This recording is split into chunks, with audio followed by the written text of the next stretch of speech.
Yo soy Tania Altamirano, gerente de Relaciones Académicas de Red Clara. Quiero dar la bienvenida a esta segunda sesión de este ciclo que tenemos dedicado precisamente al impacto en distintas áreas de esta pandemia que nos tiene a todos muy afectados, como es el coronavirus. El día de hoy, bueno, vamos a tener otras dos presentaciones y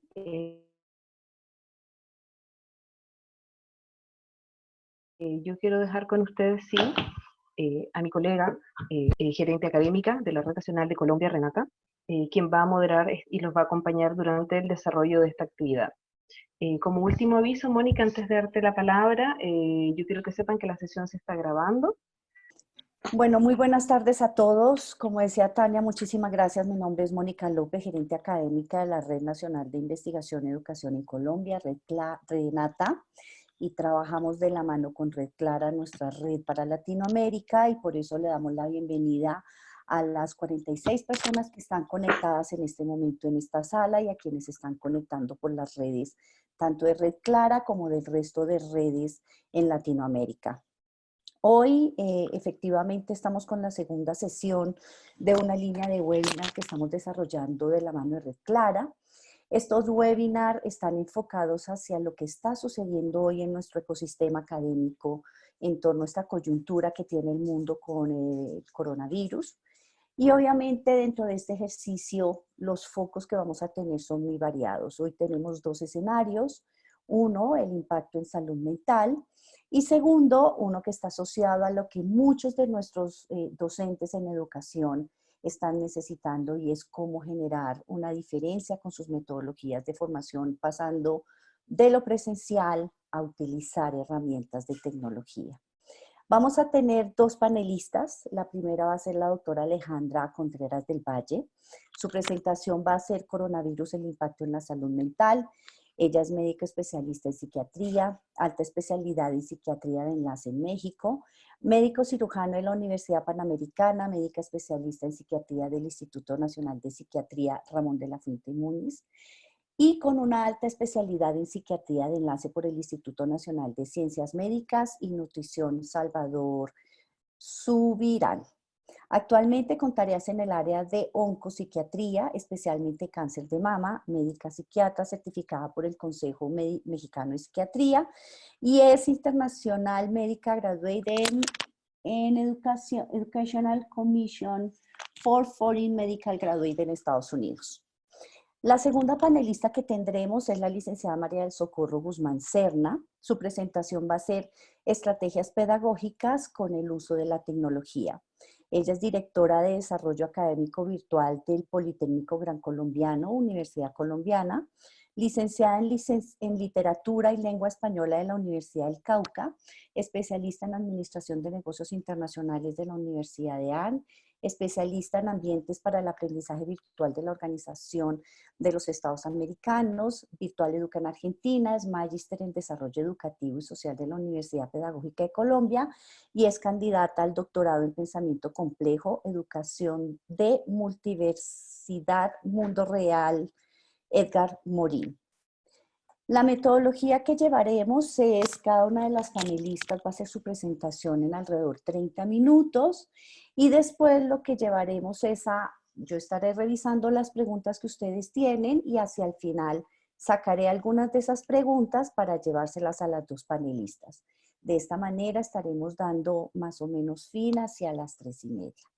Muchísimas gracias a todos. Quiero darle la bienvenida a la doctora María Alejandra Contreras y la dejo con el auditorio, por favor, para que podamos hacer la presentación. Muchas gracias.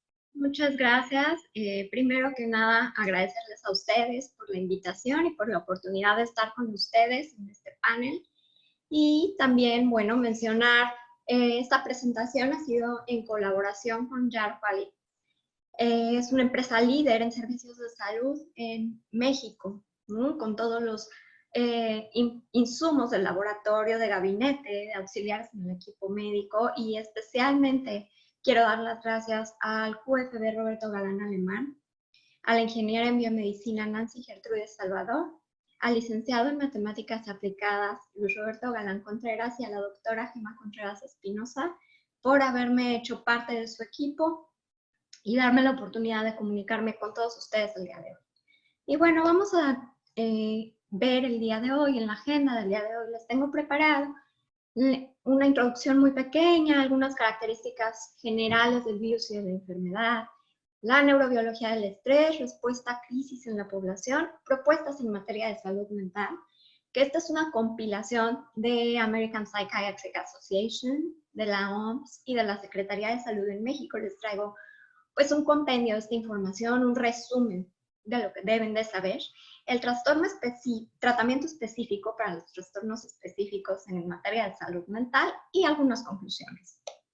Y bueno, vemos por allí que andan circulando en redes algunas imágenes, ¿no? Y hacemos frente a esta situación con muchísimo humor, pero también no nos queda muy claro cuál es el papel, ¿no?, del especialista en salud mental en todo esto. Incluso a varios de los compañeros, a varios colegas, no les queda todavía muy claro. Varios colegas que están en terapia intensiva, que están en otras especialidades, no les queda muy claro cuál sería el papel del psiquiatra.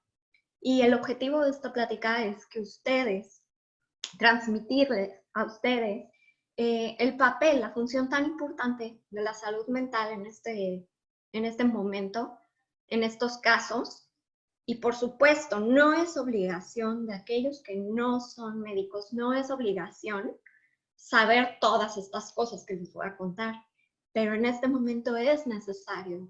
Y si quedan con alguna duda, alguna pregunta, aquí estamos nosotros, acérquense a nosotros, a la comunidad médica, estamos para resolverles todas esas preguntas.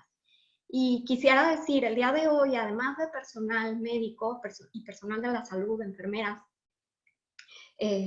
etcétera, nos acompañan personas de otras profesiones, nos acompañan ingenieros, arquitectos, politólogos, abogados, licenciados en administración. Por allí sé que hay hasta un chef, un controlador aéreo y demás, ¿no? Nos acompañan personas de todas las profesiones. Y entonces, el día de ayer platicaba con uno de ellos y decía, bueno, es que ¿qué piensa la gente cuando ve todo esto que ocurre en la pandemia y todos reaccionamos así, con tanta ansiedad, con tanto estrés? Y las respuestas pues, fueron, la gente piensa que es nada más por cuestión emocional, pero no es nada más así. Hay mucha cuestión detrás de todo esto, una neurobiología detrás de esta cuestión de las reacciones. Y vamos a enfocarnos un poquito en esta plática a qué hay detrás de eso para que ustedes estén completamente informados.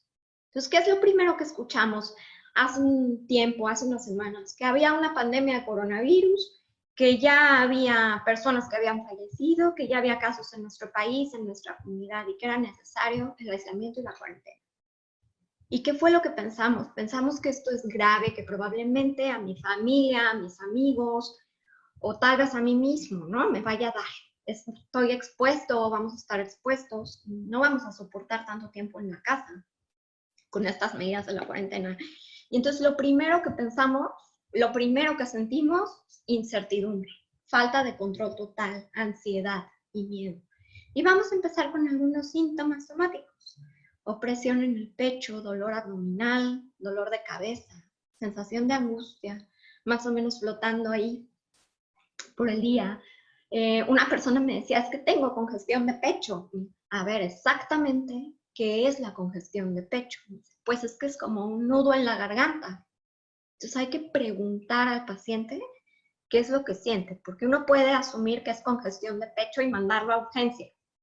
Y esta congestión de pecho realmente es ese nudo en la garganta y no hay necesidad de exponer al paciente. Entonces hay que preguntar muy bien, hay que ser muy sensibles y muy claros con los síntomas que estamos teniendo y cómo los estamos comunicando. ¿Y cómo vamos a actuar? Los seres humanos actuamos según nuestras características de personalidad particulares. Hay algunos que actúan impulsivamente, hay algunos que quedan en sensación de estar paralizados, hay algunos que están en negación. Sin embargo, todos manejamos algunas características comunes y es importante recalcar que para ninguna persona es fácil el manejo de una situación como esta. Esto ha sido un cambio muy abrupto en nuestras rutinas y por lo tanto genera distintas reacciones. Entonces, ¿qué fue lo primero que pasó cuando escuchamos esto de hacer home office, del toque de queda, de la cuarentena, del aislamiento social? Muchas personas se imaginaron tal cual The Walking Dead, ¿no? El apocalipsis zombie, y que el contagio iba a ser nada más pues por obra de magia, en el aire. Todos se imaginaron estar en el home office en pijama, trabajando sin fin, hasta altas horas de la noche, no poder dormir, exponerse a peleas en casa por estar en una convivencia tan cerrada, y crea estos sentimientos de confusión. Quiero dormir hasta que esto termine, ¿no? Y quiero decirles que es totalmente una respuesta adaptativa de los seres humanos. Muchos pacientes están asustados y me han llamado, es que es normal que esté pasando esto, es normal que esté pasando el otro. Y sí, es una respuesta adaptativa normal. Y vamos por partes. ¿Qué es lo que pasa? Lo primero que nos llegó es esta información que les comparto aquí en pantalla. Y esto fue lo que se empezó a compartir en redes hace unas semanas. Y pues a cualquier persona que lo vea, que no haya estudiado medicina, ve estas cosas y dice, ¿qué es eso? O sea, me están diciendo que me voy a morir, o qué clase de síntomas voy a hacer, etc. Y aquí lo que tienen que saber todos, transmiten toda esa información. A mucha gente le pasa que le preguntan, es que ¿por qué tienes depresión? ¿O por qué te dan antidepresivos? ¿O por qué te dan ansiolíticos? Ay, pues es que son químicos del cerebro. Y bueno, nos quedamos con eso, pero nunca nos ponemos a investigar más. ¿Qué es esos químicos del cerebro? Y aquí les traigo, ¿qué es esos químicos del cerebro? ¿Qué significa? Entonces, podemos ver entonces en la ilustración de la esquina superior derecha. Alejandra, estás en silencio. Si te puedes otra vez colocar en audio. ¿Sí me escuchan? Ya, perfecto. En la ilustración de la esquina inferior derecha podemos ver cómo se comunica una neurona con otra. Y esto se llama sinapsis. Entonces hay miles de sinapsis en todo nuestro cuerpo. ¿Y cómo es que se comunican entonces las neuronas? ¿Para qué me sirve la sinapsis? Y aquí está en la siguiente ilustración que les traigo los componentes de esa sinapsis. Ayuda. Ya. Existen distintos tipos de químicos que pasan de una neurona a otra. Y entre ellos tenemos adrenalina, noradrenalina, acetilcolina, glutamato. Ustedes han escuchado de algunos. Específicamente los que nos importan aquí son estos 4, y sobre todo la serotonina, que es el del estado del ánimo. Ya noradrenalina, adrenalina cumplen algunas funciones también con ansiedad. Entonces, vamos a lo siguiente. ¿Qué pasa con el estrés? Con todo el estrés que estamos viviendo, todo el estrés que estamos sintiendo, no es nada más que haya una pandemia, es que nos mandaron a una cuarentena, es que se frenan las actividades laborales, la gente deja de percibir pues estos ingresos económicos que es tan necesario. Hay mucho estrés alrededor por otras situaciones. ¿Y cómo es que llegamos entonces a la cuestión de los síntomas? Pues aquí les explico.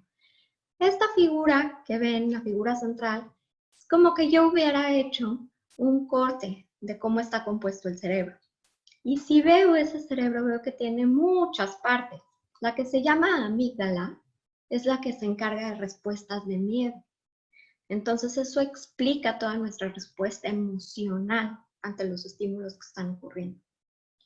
Y hay un sistema que se llama hipotálamo, hipófisis suprarrenal, que se encarga también de regular hormonas. Una de estas hormonas, la más importante en el estrés, es el cortisol. Y se empieza a producir en situaciones de estrés. Una vez que está tan elevado el cortisol, sus niveles pueden ser tan altos que pueden llegar a afectar estructuras neuronales. Y una de esas estructuras neuronales tan importantes que llega a afectar este cortisol es el que se llama hipocampo.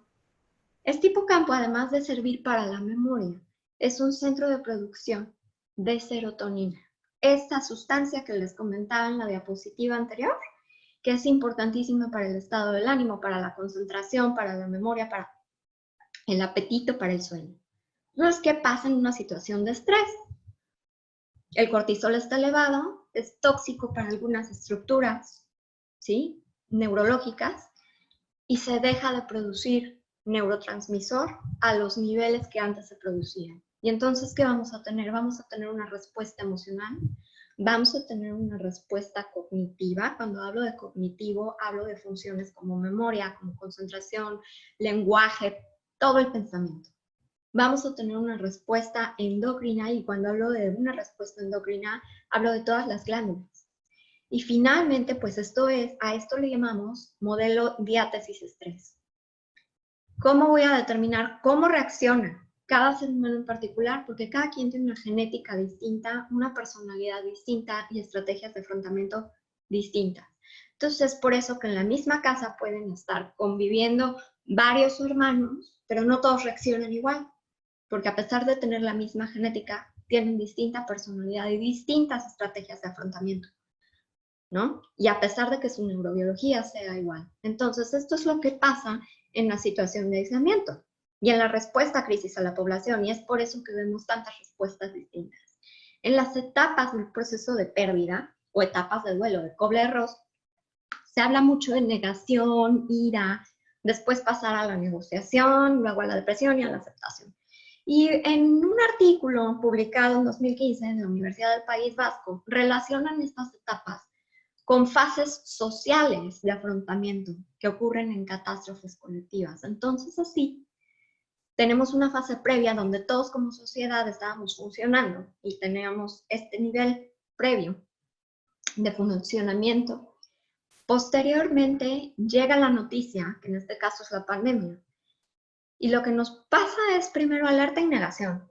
Y vean qué pasó en países como España, como Italia, que empezaron las medidas de aislamiento ya muy tarde, ya cuando su curva de contagios iba hacia arriba. Entonces estaban en la negación, ¿no? Y eso es una conducta adaptativa, una respuesta adaptativa. Después viene la ira.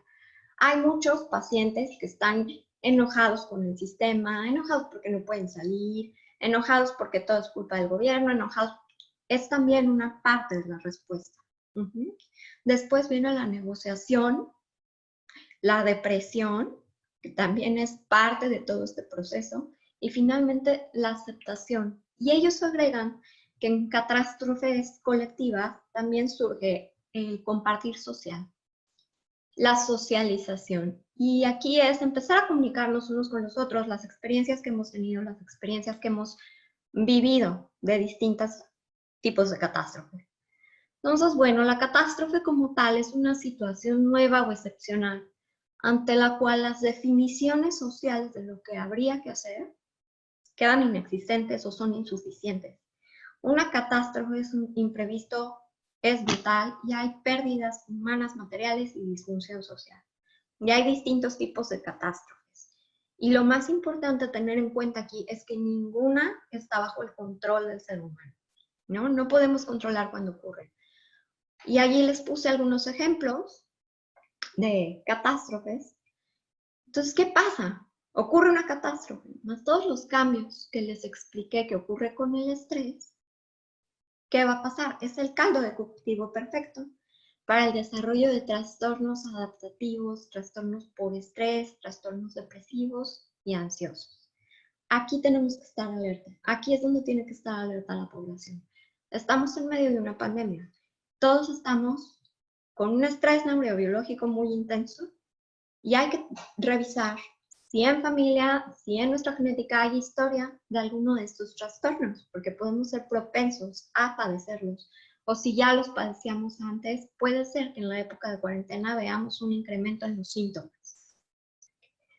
Entonces, hay quienes regresan a su nivel previo de adaptación, quienes harán síntomas únicamente una semana y a la semana siguiente ya están más tranquilos.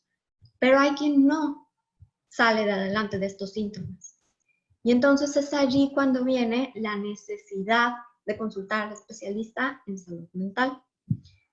Y la necesidad de un tratamiento para evitar las complicaciones, ¿no? Por ejemplo, el uso de sustancias. Muchos pacientes piensan que la ansiedad se les va a quitar consumiendo el Rivotril que se consume su tía, por ejemplo, o que se va a quitar con unos alcoholitos, o que se va a quitar consumiendo el antidepresivo que se toma la cuñada. Y eso está pasando con muchos pacientes actualmente. Se están tomando medicamentos para contrarrestar síntomas psiquiátricos. ¿Y luego qué pasa? Eso va a ser peor a la larga. Porque no sabemos ni siquiera de base cuál es el diagnóstico y ya se complica. Ahora, ¿qué es lo que vamos a notar siendo conductas colectivas, perdón? ¿Qué es lo que podemos notar? Esas conductas colectivas pueden llegar a ser inadecuadas y pueden llegar a ser completamente desadaptativas. Y como les explicaba, una de ellas es la negación. Otra, vamos a ver diferentes tipos de personalidades y algunas personas buscan aislarse o buscan huir de la tragedia o alejarse de esta catástrofe como tal. La cosa es que aquí en la pandemia no hay hacia dónde huir y estamos en casa y tampoco hay hacia dónde huir. No podemos huir afuera, no podemos huir a casa de un compañero, no podemos huir ni a otra ciudad ni a otro país. Todos tenemos que seguir las mismas indicaciones. Aquí sí no hay cuestión de salida y esto, lejos de estresarnos, tiene que ser un área de oportunidad, de autorregulación y de autoconciencia. El pánico se ha generado colectivamente y hay hasta violencia, ¿no? Allí les traje unas imágenes que fueron famosísimas hace un par de semanas de gente peleando en los supermercados, ¿no? Por insumos como papel de baño, ¿no? Y son conductas que hicimos, es que como por qué el papel de baño les haría sentirse más seguros a todos. Entonces hay que empezar a ver cuál es el componente, ¿no? Cada componente en particular. En epidemia se ha visto también abandono hacia los enfermos, abandono de la familia, conductas a grupos considerados como responsables y hay sobre todo rumores y desinformación. Una de las respuestas adaptativas en estos casos es estar posteando información que no sabemos ni siquiera si es cierta. Entonces, una vez que tenemos identificadas todas estas conductas, es momento de empezar a manejarlas, ¿no? De empezar a trabajar en esto para que no se compliquen las cosas. Y bueno, aquí les traigo un artículo pequeño. Este es de Reino Unido y es un estudio en el cual se han identificado algunas conductas en gente en cuarentena, ¿no? Y qué síntomas han identificado y cuáles son las complicaciones. Se habla mucho de confusión, de enojo, miedos, frustración, aburrimiento, ¿no? Y todo esto es normal que lo pasemos los primeros días. Es normal que si ustedes gustan hasta 2 o 3 semanas de síntomas adaptativos. Posterior a eso ya no deberíamos de sentirnos así. Posterior a 2 o 3 semanas deberíamos en teoría recuperar el nivel de funcionamiento previo. No siempre es así y es aquí cuando viene la ayuda del especialista en salud mental. ¿Cuáles son esos síntomas que voy a empezar a ver? Primero, el sueño. Recuerden que antes de empezar con los síntomas, que no significa que la persona o nuestro familiar que vive con nosotros, que quiera o no quiera. Esto no es de que quiera o no quiera comer, no quiera dormir, o quiera o no quiera llorar o estar vulnerable, ¿no? Es muy clásico que se voltean y ya no llores, es que ¿por qué no le echas ganas? Es que ¿por qué haces esto y por qué haces esta conducta y por qué no te levantas de ahí? No es que el paciente quiera hacerlo. Esto va más allá de la voluntad. Como les expliqué, hay que recordar que los síntomas corresponden a un funcionamiento neuronal y por lo tanto la manifestación de esas neuronas enfermas va a ser en cuanto a memoria, en cuanto a concentración, en cuanto a apetito, en cuanto a sueño.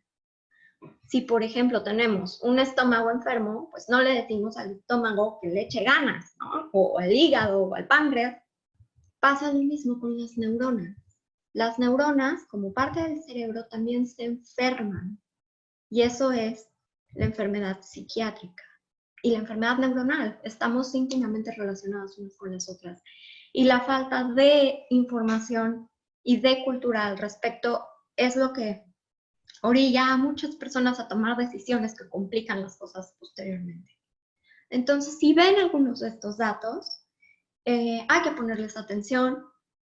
Como les comentaba, algunos son hacia el sueño, dificultad para dormir o mantenerse dormido, o sueño durante todo el día, irritabilidad, tristeza, hiperactividad, sentirse entumido, la fatiga, la falta de apetito o comer a todo momento, restringir actividades. Yo sé que ahorita estamos aislados socialmente, pero si dentro de casa no tengo un funcionamiento como el que yo esperaba tener, hay que poner atención. Hay dolor en cabeza, abdomen, otros sitios del cuerpo, y muchos llegan incluso a somatizar, ¿no?, lo que está pasando con coronavirus.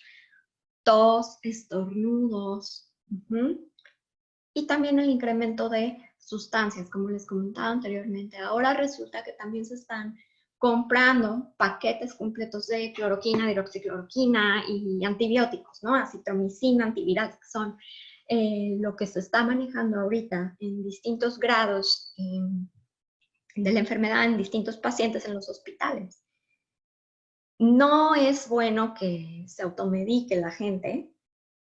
Esto puede llevar a toxicidad de los medicamentos. Y si ya consumían un medicamento anteriormente, es peor porque puede interaccionar. Entonces, es por eso que hacemos esta alerta también y como sugerencia de salud mental, no consumir este tipo de medicamentos. Y bueno, ¿qué vamos a ver en los niños? También, aparte de los síntomas que hemos visto en adultos, en los niños vamos a poder ver miedo, confusión, dificultad para concentrarse. También vamos a ver dolor de cabeza, en abdomen, en otras partes del cuerpo.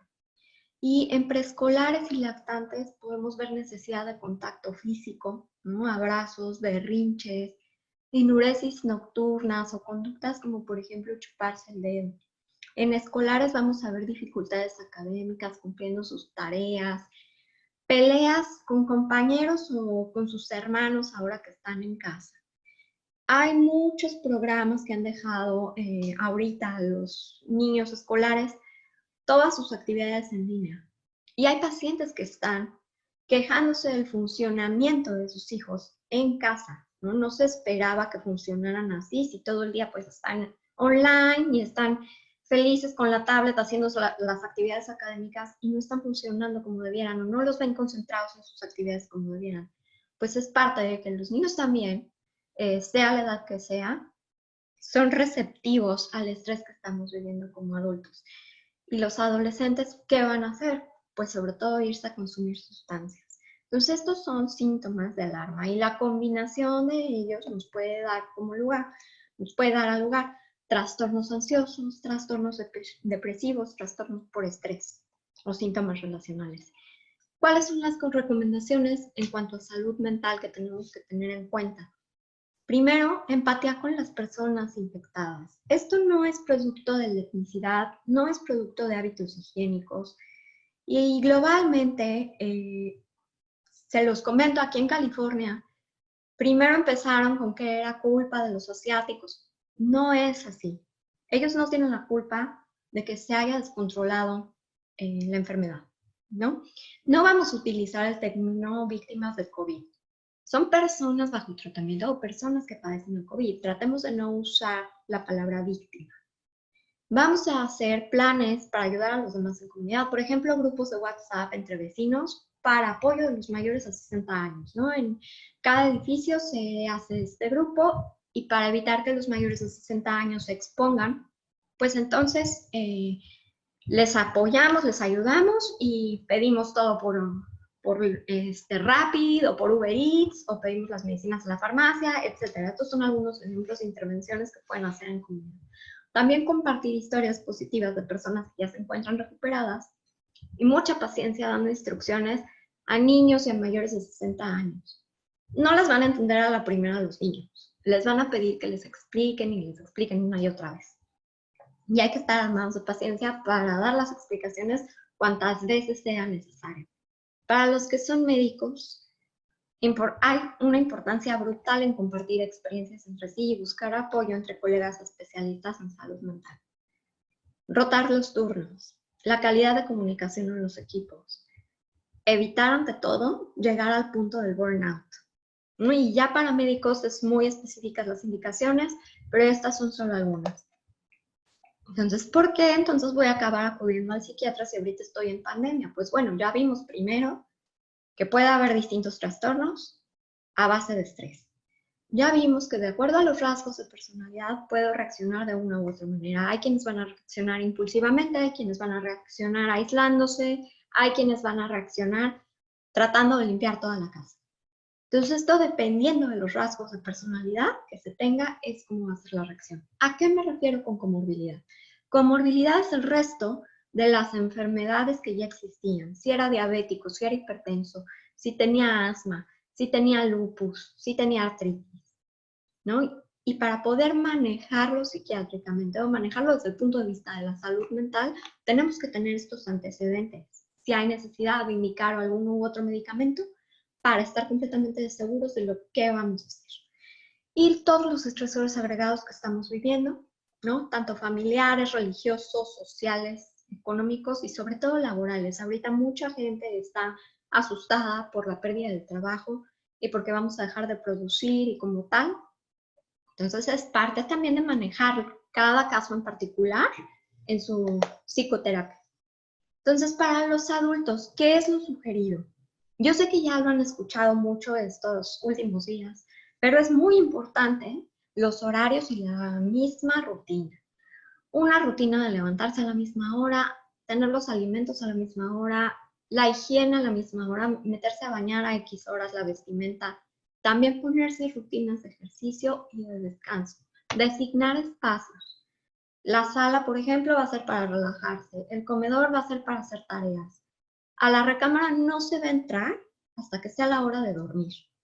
No voy a hacer la tarea en la cama, no voy a leer artículos en la cama, no voy a trabajar desde la cama, ni en pijama, porque eso no funciona. Eso al rato me va a dar como consecuencia burnout.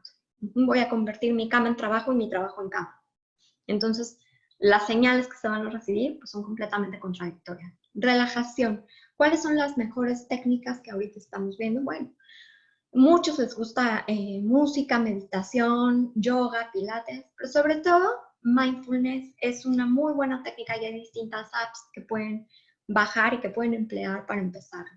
El uso responsable de redes sociales, y aquí quiero ser muy puntual. Corroborar la información antes de compartirla. Que sea de sitios oficiales, no que sea de redes, que si es un meme en Instagram, que si dijeron en Facebook, etc. Aquí quiero hacer mucho hincapié en la importancia de utilizar los sitios oficiales, que son los de la OMS, las asociaciones, los hospitales, instituciones acreditadas. No hay que esparcir rumores al respecto y también evitar la sobreexposición.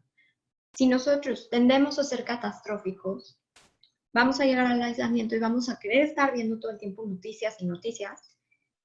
Y noticias catastróficas del coronavirus, de que si las cifras van en aumento, tranquilos, no hay que exponerse. Y sobreexponerse. Necesitamos, sí, a lo mejor escuchar la noticia, pero para poder hacerlo y poder usar las redes sociales de manera responsable, tenemos que hacerlo con horarios. Y de tal a tal hora es checar mail, y de tal a tal hora es checar mis mensajes de Instagram, de tal a tal hora voy a checar memes, y me voy a desconectar por lo menos 1 hora al día de redes sociales. Es lo que se recomienda. Por lo menos desintoxicarse 1 hora al día. Y reconocer las emociones, sobre todo. Un plan de salud mental. ¿Cuándo tengo que consultar? Pues cuando todos estos síntomas que les mencioné ya me están impidiendo mi funcionalidad en mi propia casa. No puedo funcionar bien, y a funcionar bien me refiero desde el vínculo con los demás, y cómo me llevo con los demás, a toda la dinámica. Si puedo trabajar o no puedo trabajar, cómo me estoy llevando con los demás, etc. Eso es funcionalidad. Resultados en mi trabajo, a pesar de que esté en el home office, es funcionalidad. Si yo empiezo a ver dificultades en mi funcionalidad, es cuando tengo que consultar al especialista. Otras recomendaciones. tener un plan financiero, ¿no? Todo muy bien estructurado para evitar gastos de más. Tener un botiquín de primeros auxilios. No consumir drogas, sustancias u otros medicamentos que no estén indicados, como les mencionaba antes. Y se recomienda también realizar cursos online, ¿no? Ahora que la actividad está completamente desde casa, pues los cursos online, por si desean aprender algo nuevo, mantener los hobbies. Para los niños es muy importante dar información veraz con palabras que puedan comprender. Estar en su nivel con palabras en las que nos podamos entender, explicarles las cuestiones como son, darles un ambiente seguro, validar sus sentimientos, no sobreexponerlos a redes, porque si imagínense un adulto sobreexpuesto a redes sociales, ya como nos sentimos tan ansiosos, pues un niño sobreexpuesto a redes sociales no va a funcionar como es lo esperado. También hay que ser muy incisivos en cuanto a rutinas, en cuanto a espacios, y no hay que forzarlos a hablar del tema si ellos no quieren hablar del tema.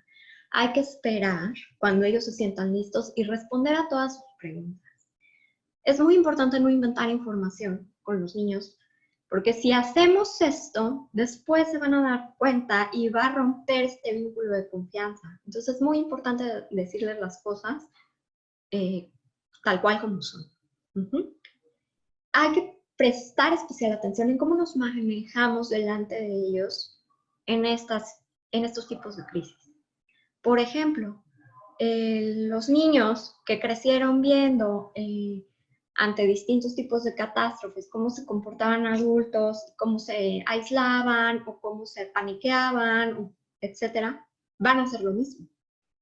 Entonces hay que estar muy conscientes de cómo nos manejamos, cómo hablamos con otros adultos respecto a la pandemia. Y también algo que se sugiere muchísimo en niños es buscar maneras de expresarse como juegos, cuentos, etc. Ellos tienen un pensamiento muy concreto a veces. No es el mismo pensamiento que tenemos los adultos. Entonces, a través del juego pueden salir las preocupaciones, las preguntas, a través de cuentos, a través de diferentes actividades. Entonces, bueno, ¿cuál es el tratamiento específico en caso de de que veamos una dificultad en salud mental? Primero, pues la psicoterapia, que está indicada para todos los trastornos adaptativos. Y hay distintas modalidades de psicoterapia. Cuando les hablo de psicoterapia, no les estoy hablando de psicoanálisis, no estoy hablando de Freud, ni de si en el sillón les van a hacer un análisis. Eso no es así. No pasa actualmente así en salud mental. Lo primero que pasa es hacer una valoración completa del paciente, médica del paciente, y enfocarnos hacia la modalidad de psicoterapia que tenga que ver, ya sea intrapersonal, basada en transferencia, cognitivo-conductual, hay de muchos tipos. Y si tenemos que manejar con fármaco, tengo que ser muy específica aquí. La mayoría de los antidepresivos no generan dependencia. ¿Sí? Si son llevados a dosis correctas, en tiempos correctos, no tienen por qué generar dependencia. Van a un tiempo definido la mayor parte de las veces, tienen efectos secundarios e interacciones con otros medicamentos de los que tenemos que estar seguros. Entonces, por eso el importante manejo con especialistas de salud mental. Específicamente para el COVID-19 no se han visto manifestaciones neuropsiquiátricas. Sí ha habido manifestaciones neuropsiquiátricas por otros virus.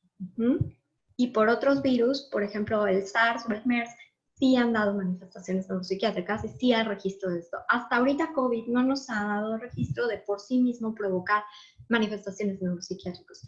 Sin embargo, hay que considerar que en pacientes mayores de 60 años, con polifarmacia, es decir, que toman muchos medicamentos, con muchas enfermedades y otros factores de riesgo, pueden llegar a ser delirium. Delirium, ¿qué es? Es un estado neuropsiquiátrico, es un síndrome neuropsiquiátrico, en el cual pueden cursar con alucinaciones, cambios en el sueño, cambios en el apetito, etc. Y en estos casos de delirium, ¿no? En casos muy, muy particulares de delirium, lo que utilizamos los psiquiatras ya en hospital es antipsicótico.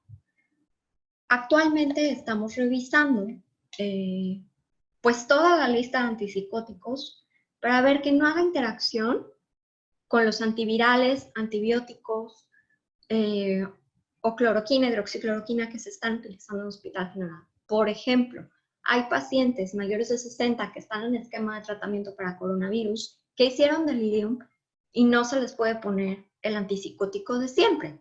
No se les puede poner haloperidol. Entonces se les tendrá que poner, por ejemplo, aripiprazol o amisulpride, que estos ya son términos que empleamos mucho más los psiquiatras, pero que quiero transmitirles a ustedes que no es tan fácil soltar medicamentos porque sí a un paciente, ¿no? Y también dentro del gremio médico.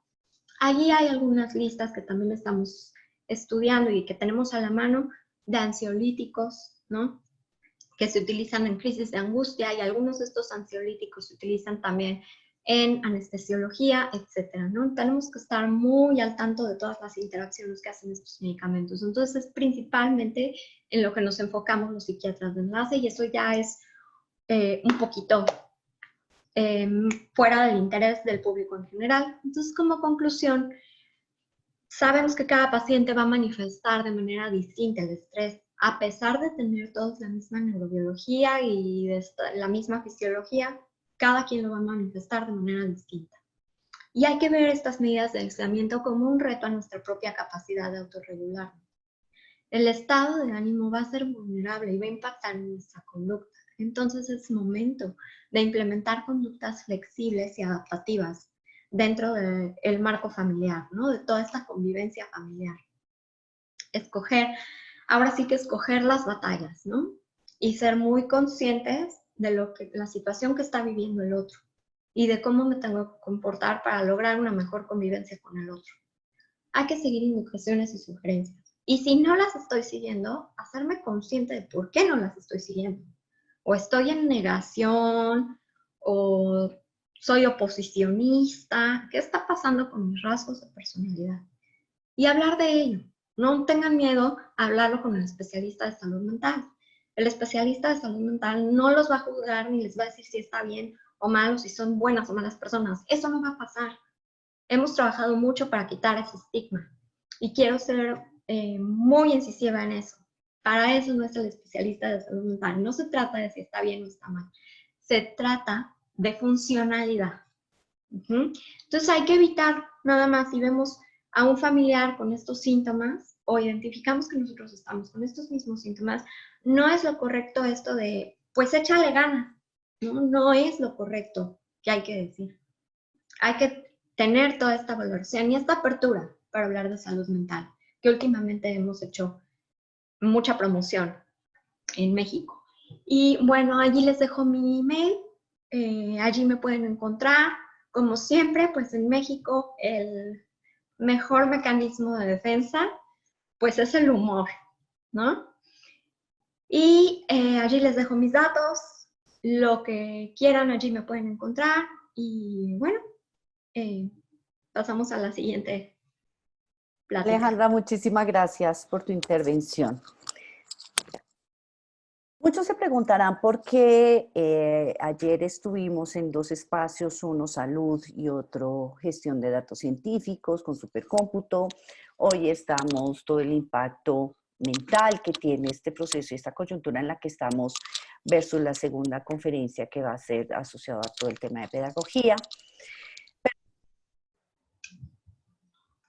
Algo que debemos en este momento entender es que esta situación que estamos viviendo va mucho más allá de solamente un contexto de estar en casa y evitar enfermarnos. Hay un cambio cultural, hay un cambio en la forma en la que hacemos nuestras tareas diarias, y eso implica que hay un cambio en toda la gestión de nuestro alrededor, trabajo, educación, pero tiene un contexto mental. Si de por sí en nuestro día a día tenemos un impacto diferente por parte de nuestra salud mental en las condiciones académicas y en las condiciones laborales, con más razón en un momento donde estamos ante la incertidumbre, donde estamos bombardeados diario con mucha información.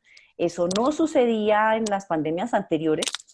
Hoy tenemos mucha información por muchos medios, pero adicionalmente tenemos unos nuevos escenarios productivos, tanto de educación como laborales. Entonces, tenemos no solamente que estar recibiendo y tomando decisiones, sino accionando. Y obviamente todo esto en nuestro entorno nos afecta. Las redes somos colaborativas, las redes articulamos los actores en principio de investigación y educación, pero favorecemos todo este tipo de conocimiento para toda nuestra comunidad. Queremos invitarlos a que sus preguntas las coloquen en el chat. Yo voy a estar mirando las preguntas para el final y quiero darle la bienvenida a María del Socorro. María del Socorro, pues, si quieres, colócalo en modo presentación para que lo puedan ver mucho más en detalle. Y pues nada, bienvenida, no te estamos escuchando.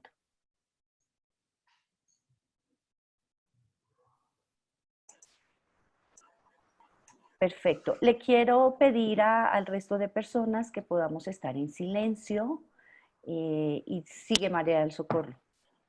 Bueno, muy buenas tardes para todas y para todos. Muchísimas gracias, estimada doctora, por todas esas recomendaciones tan valiosas que nos ha permitido tener.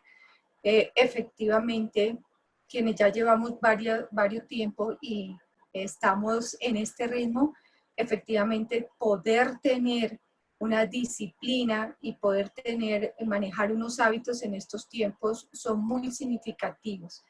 Aparte de todas esas recomendaciones pues, que usted ya nos ha dado, sí quiero compartir con ustedes qué puede ser valioso también para nuestros estudiantes de hoy, justamente en estos momentos de hoy. Como usted bien indicaba, una de las cosas importantes que considero que podemos justamente los docentes hacer en este proceso de contribuir con nuestros estudiantes que están en casa, es ayudarles a comprender estos problemas, en este caso un problema de salud, poder tener la información correcta, la que corresponde, como usted bien lo ha indicado, me parece que es fundamental. No todos somos expertos, pero poder tener estas ayudas contribuyen a que nosotros como docentes también podamos orientar a nuestros estudiantes, y eso va desde el chico de preescolar hasta los adultos, como usted misma lo ha indicado. Dentro de los retos de hoy, también poder contribuir en apoyar a nuestros estudiantes en cualquiera de las edades para comprender lo que está ocurriendo a nivel social, a nivel mundial y a nivel planetario. Fíjense que cobra un valor enorme, enorme en la educación. Que aprendamos a cuidar de nosotros mismos, tanto física como mentalmente, como usted bien nos lo acaba de exponer y explicitar, pues es una ayuda enorme, porque los docentes a veces nos centramos solamente en el conocimiento y a veces cometemos también el error de centrarnos solo en la disciplina y estamos olvidando lo fundamental que es formar. Y hoy por hoy, así nosotros no tengamos toda la información, debemos acudir a ella para que nuestros estudiantes tengan un mejor cuidado, tanto físico como mental. Que nuestros estudiantes en este momento, ¿sí? Fíjense que va desde el preescolar hasta los adultos, aprendamos a cuidar de los otros, aprendamos también a ser solidarios. Todos esos valores que nosotros escribimos en un proyecto educativo, pues son los que cobran sentido en el aquí y en el ahora, para que nosotros cuidemos de nosotros, pero también aprendamos a cuidar de los otros. Que los estudiantes aprendan a gestionar lo que está ocurriendo también, a ser creativos y a ser propositivos con la información, y también que apoyen a su docente, y no somos nosotros los que también tenemos que ser capaces, independiente de la edad, de indicar que necesitamos ayuda. No necesariamente lo sabemos todos, no estábamos preparados, como bien nos ha indicado la médica, para una situación como esta, y la ayuda es válida. A mí me ayudan mis hijos, me ayuda mi esposo cuando estoy cansada, no tengo temor para decir que necesito ayuda, y eso es muy importante que lo hagamos. El otro factor que usted también tocó muy fuertemente hoy fue el manejo de las redes. Mire la importancia tan grande para nosotros como formadores, y lo voy a enfocar más desde el ámbito ético, de saber seleccionar la información, la que corresponde, y la responsabilidad que tenemos los adultos y cómo ayudar a nuestros jóvenes y a nuestros niños para que sepan qué es lo que sí pueden consultar y qué no también en las redes. Acuérdense que no siempre va a estar ese enfoque, por eso la importancia tan grande que tiene nuestra labor educativa de acompañamiento en estos procesos con los estudiantes. Ya entrando propiamente en el trabajo pedagógico y en el trabajo académico que tenemos que hacer como docentes, pues aquí nos retamos también a mirar otras orillas, y es el proceso de esas formas de aprendizaje.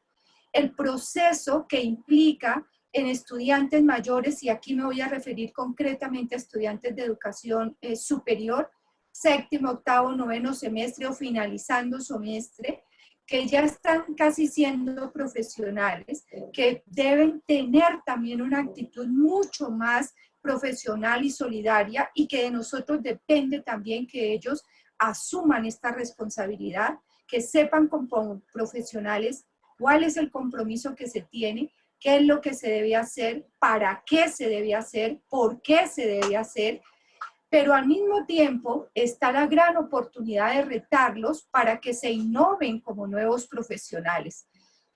Hace un rato compartimos en otro webinar cómo los docentes teníamos que hacer este trabajo apoyado con las TIC y qué recursos tendríamos, y justamente uno de los campos era la medicina por la practicidad que ella misma implica, y qué vamos a hacer allí y qué están haciendo los doctores en este momento.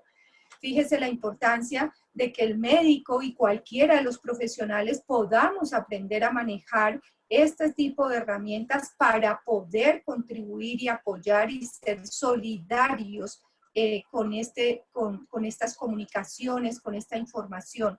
Todo lo que usted nos ha dado en el día de hoy es supremamente valioso para nosotros, para poderlo compartir también con nuestros estudiantes. Por ello, muchas gracias. Estimular y potenciar esas habilidades para el aprendizaje, fíjense que cobra hoy más que nunca mayor relevancia, y debemos nosotros apropiarlas, aprenderlas, pero también estimularlas. Estimular, esta mañana también hablábamos de la importancia de estimular la creatividad. La doctora también nos indicaba la importancia de poder empezar de manera colectiva, en familia, a jugar. Podemos volver a retomar el parqués. Hace poco me hicieron hacer juego de roles, no era lo mío. Yo le decía a mi hijo, jamás lo he hecho, no sé cómo hacerlo. Me decía, bueno, un poco el teatro, recuerda el teatro, la literatura te sirve en este caso porque es narrativa, y pasamos 4 horas en un juego muy divertido. Entonces creo que vale la pena, y eso también en educación vale la pena. El juego de roles lo podemos moderar y hacemos que las dinámicas sean diferentes. Estimular y potenciar la investigación. Mire la importancia de que los estudiantes tengan unos buenos links, unos buenos recursos para que sepan exactamente de qué estamos hablando y qué significa. Potenciar la habilidad comunicativa, por supuesto, para que podamos decir de manera clara, puntual y precisa de qué se trata, por qué es así, qué se debe hacer y cómo se debe hacer. Asimismo, ayudarles a ellos a potenciar las habilidades para organizarse. Fíjense la importancia que cobra hoy esto de ser organizados. Como nos indicaba nuestra médica, hay que levantarse, hay que bañarse, hay que organizar el cronograma y el tiempo. Hay que tener una rutina, y eso es ser organizado con el tiempo. Cada hora, qué es lo que voy a hacer y con qué cuento, con qué recursos cuento para hacerlo. De igual manera, es la oportunidad para que nuestros estudiantes sientan lo que significa ser profesional. O sea, elegí una carrera, estoy viviendo en este momento, ¿qué es lo que puedo hacer? ¿Cuáles son mis recursos? ¿Cuáles son mis alternativas? ¿Qué es lo que yo puedo hacer ya? Porque si elegí esto, elegí mi vida. Cuando yo elegí ser docente, elegí mi vida. Cuando la doctora eligió ser psiquiatra, eligió su vida, ¿sí? Y eso es lo que hace que nosotros operemos en el diario vivir y en el cada momento. También es una invitación a que sea la oportunidad para que los estudiantes puedan recrearse más también y conocer de otros idiomas. Eso ha sido una complejidad enorme desde el preescolar hasta la universidad, pues que valga la pena esta oportunidad para que hagamos uso de múltiples recursos que se tienen para explorar también y conocer e investigar a través de otro idioma. ¿Cuáles son los retos para afrontar como docentes en nuestra educación superior? Autores como Gallego, Honey, definen 4 grandes estilos de aprendizaje que nosotros debemos trabajar con nuestros estudiantes. Miren que ahorita mismo tenemos ese gran compromiso de enfocarlos en su proceso de contexto social, de ayudarlos y de apoyarlos con su cuidado, con su autocuidado, de manifestar también que cultiven su espíritu, su alma, su cuerpo, su ser, con muchas dinámicas, pero también que cultiven su proceso de aprendizaje. La primera tarea, ¿sí?, que se me ocurre, que puede ser muy interesante incluso para nosotros mismos como docentes, es profundizar con ellos en sus estilos de aprendizaje. ¿Cómo es que ellos aprenden? Si son más activos, si son más teóricos, si son pragmáticos, si son reflexivos. ¿Por qué traigo a colación esto? Porque como estamos buscando un cambio, como esto nos ha obligado a todos a repensarnos, yo creo que esta primera tarea y esta primera pregunta es fundamental para que el estudiante se pueda ubicar y nosotros también podamos ayudarles a ellos. Eso nos va a dar una medida rápida de cómo ayudarlos en un proceso de aprendizaje mediado por la tecnología. Cuando yo haga un encuentro, si hiciera el ejercicio en este momento y le preguntara tanto a Mónica como a la doctora y a otras personas, si rápidamente se pudieran ubicar en el chat, me podrían compartir, ¿ustedes cómo creen que son en ese proceso de aprendizaje o cuál es su estilo de aprendizaje? Vamos a hacerlo rápido, rápido. Si ustedes me comparten el chat, delicioso, porque cada uno seguro me va a decir, creo que soy más activo, creo que soy más teórico, creo que soy más reflexivo, creo que soy más pragmático, ¿sí? Esto inmediatamente me da una media a mí de cómo apoyarlos a cada uno de ustedes y cómo trabajar con ustedes y cómo hacer que las cosas puedan funcionar para que participen, para ver cómo de cada uno de ustedes puedo concretar algo, puedo dar una orientación, y esto sí que es valioso para las orientaciones, para los papitos que están en casa, para los docentes que tenemos que trabajar con niños más pequeños, incluso para nuestros adolescentes que están con nosotros compartiendo y que están haciendo este proceso. Podemos contribuir con eso, decirle, venga, si yo logro conocer esto, inmediatamente lo engancho en un proceso mental y cognitivo, y ahí viene todo esto que la doctora nos ha dado, de cómo poder ayudar nuestro cerebro, de cómo poder sacarle el mejor provecho. Pero mire que hay otras formas interesantes de aprender que también tenemos que explorar, y que si nuestros estudiantes las conocen y nosotros también, podemos aprovechar todos estos recursos. A algunos nos gusta escuchar, entonces la narrativa es fundamental y ahí nos podemos apoyar con todos los materiales que le permitan al estudiante estar escuchando, los podcasts, por ejemplo, los audios. A otros nos gusta ser más visuales, ser más interactivos, el video, la infografía. Este tipo de elementos nos ayudan para hacer de este proceso del aprendizaje algo más ágil. Ustedes me dirán, María del Socorro, y lo kinestésico de esta manera, ¿cómo lo hacemos? con mi narrativa, con mis pausas, con mis gestos, te puedo hacer sentir, te puedo decir, estoy aquí, estoy para ti, te estoy acompañando. Quiero que tú comprendas que no estás solo. Esa es la manera de podernos ayudar. Otras formas de aprender es a través de la lógica, como nos decía la doctora, algunos nos enojamos más, otros menos, unos reaccionamos de una manera y otros de otra.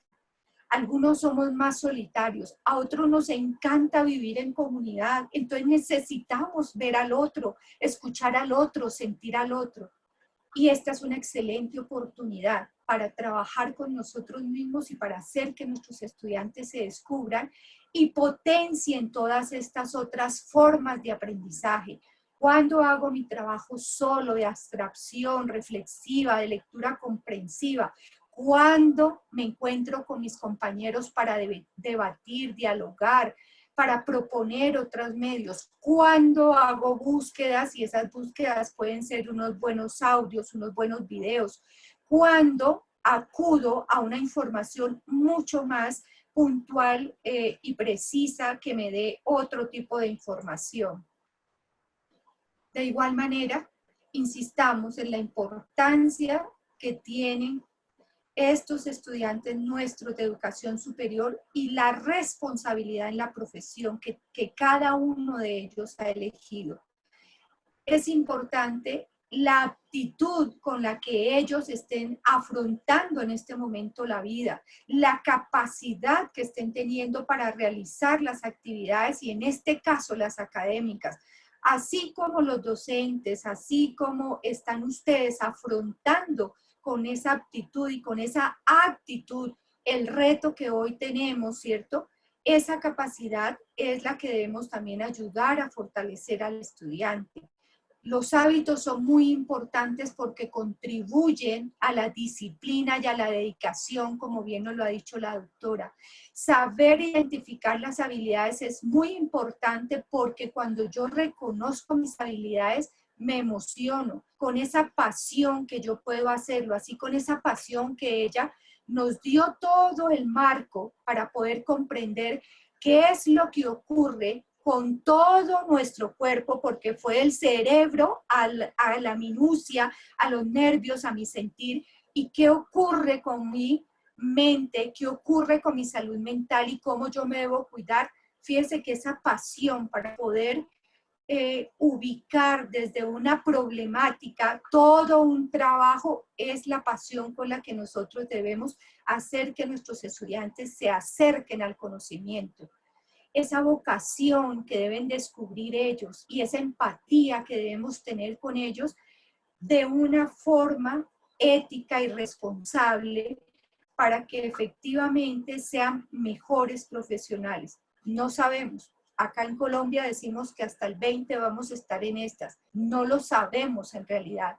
Puede ser menos, puede ser mucho más tiempo. Pero lo importante es que en este momento todos los recursos que tenemos debemos potenciarlos para apoyar a nuestros estudiantes. Y aquí voy a compartir otro elemento fundamental para apoyarnos un poco como formadores y como educadores en el desarrollo de esas habilidades TIC para el aprendizaje. La primera cosa que tenemos que hacer es saber manejar la información. Si nosotros preferiblemente hemos estado en el campo más de la presencialidad, yo les invito, estimados amigos y amigas y colegas, a que hagamos un play, hagamos nuestro propio recurso de coger, en este momento sabemos cada uno de nosotros qué curso o qué materia o qué asignatura, como ustedes le denominen, está impartiendo para sus estudiantes. Vámonos a hacer buen uso de las bibliotecas libres y de las bibliotecas de nuestras instituciones y empecemos a seleccionar la información que tiene que ver con mi disciplina. Y no solamente esa, sino los ejemplos y valerme de otros mecanismos para poder hacerle comprender a mi estudiante desde la disciplina. Entonces, fíjense que aquí hay una primera tarea. vamos a seleccionar la información. Y esto implica buscar la bibliografía, buscar los recursos, mirar si hay un video, si hay un audio, mirar si tenemos una conferencia a la cual podemos, por ejemplo, los docentes habrían podido invitar a sus estudiantes a este encuentro y van a conocer de la médica qué es eso del coronavirus y qué es cuidarse. Allí debemos aprovechar las redes, debemos compartir eso de la información. Un segundo elemento fundamental que también hemos mencionado hoy es el manejo comunicativo. La información tiene que ser puntual, tiene que ser asertiva, tiene que ser veraz, no puede ser un comentario, no puede ser algo a la ligera. Y lo otro es la colaboración. Esta es la mejor oportunidad que tenemos en este planeta de distintos puntos. Hoy estamos con México, pero seguramente tenemos colegas de otros lugares también acompañándonos, y dentro de cada uno de nuestros países y dentro de cada una de las ciudades de nuestros países podemos hacer esta contribución y colaborar para que el otro aprenda. Es mi disposición con ustedes hoy para que lo poco que yo sé, podérselos transferir para compartirlo y que ustedes aprendan. Y el cuarto elemento que es fundamental en ese manejo de las TIC, pues son las mismas TIC. Vamos a entrar a mirar cada uno de ellos y qué podemos hacer para ir avanzando en esto que lo necesitamos de carácter urgente. El manejo de la información, como les decía, la primera cosa que podemos hacer nosotros e invitar a nuestros estudiantes es a la búsqueda y selección de la información pertinente de acuerdo a las temáticas que estemos trabajando, que hagan una valoración, si eso viene de una revista de investigación escrita, de un texto escrito, no es cualquier portal, es de información fidedigna, escrita por autores representativos. Luego que organicen esa información y que armen un entorno digital. ¿Qué sería armar un entorno digital? Una carpeta. Organizar su propia biblioteca con cada una de las asignaturas que tiene. Va bajando los textos, los va revisando. Hoy en día las herramientas nos permiten coger, por ejemplo, un PDF y poder subrayar, poder resaltar, poder hacer hipertexto con ello. Entonces, fíjense que ahí ya le tenemos una gran tarea a nuestros estudiantes. ¿Cómo podemos hacer el proceso después de que ellos ya hayan tenido su propia biblioteca organizada para una temática en particular? Que ellos comprendan la definición clara de esa información. ¿Y cómo lo podemos hacer? A través de las preguntas, a través de los problemas o a través de las tareas que les podamos, o los retos que les podamos poner a los estudiantes. Que identifiquen esas fuentes, que las busquen y que las seleccionen. Y están en las revistas, están en los libros, pueden estar en nuestra casa. Seguramente están los papás si son profesionales y pueden acudir a ellos. Podemos mirar las entrevistas que existen, podemos mirar los documentos que existen, evaluar la pertinencia de esa información y la relevancia de acuerdo al problema que yo le esté planteando, al ejercicio, a la tarea o al reto o a la pregunta, que organice la información y que la guarde. Mire, ahí ya tenemos una primera tarea. Les aseguro que si ponemos un tema y es el coronavirus, la última información que haya en el día de ayer y en el día de hoy, ya tenemos ahí una primera instancia para mirar y para analizar desde diferentes ópticas. Desde lo que dicen los médicos hasta los consejos y recomendaciones para tener en cuenta en nuestro cuidado. Y estamos organizando la información y podemos tener mayor certeza de lo que estamos haciendo. El propósito de este manejo de la información, discúlpenme un segundo, es que el estudiante logre integrar, representar y generar nuevos productos. Ya usted hizo su carpeta, ya usted se leyó a nuestra querida doctora, ya sabe un poco del coronavirus y la importancia de la salud mental. Ahora dígame usted, señorita Mónica, cómo usted comprendió y entendió lo que nos dijo nuestra querida doctora, ¿sí? ¿Y qué va a hacer usted? ¿Qué se le ocurriría a usted, Mónica? ¿Sí? ¿Qué le compartiría usted a otras personas y cómo lo haría con toda la información que nos acaba de dar la doctora? No la estoy lanzando al agua, Mónica. La pregunta era si tenía que responder o es un ejemplo. Es para responder porque aquí estamos interactuando, Mónica. Y la doctora nos va a decir, venga, ojo con tal cosa. Lo que usted considere, Mónica. Y hacemos de una vez el ejercicio, porque a mí me gusta así, de una vez el ejercicio. Pues a mí uno de los Mónica, ¿qué se te quedó? Yo creo que uno de los mensajes que me quedan más claros, lo que pasa es que estoy contaminada porque soy psicóloga. Entonces, obviamente, me conecto mucho con Alejandra en temas de comportamiento, pero obviamente en situaciones como estas, escuchar el no te preocupes, no le pare bolas, es anular realmente el sentimiento de cada persona frente a lo que está sucediendo. Y cuando yo los anulo, los estoy ignorando y me está impidiendo ayudarle a ese otro a avanzar, a perder el miedo o a entender su miedo y a efectivamente poder reaccionar de una manera mentalmente más sana, entendiendo, partiendo desde lo que está sintiendo.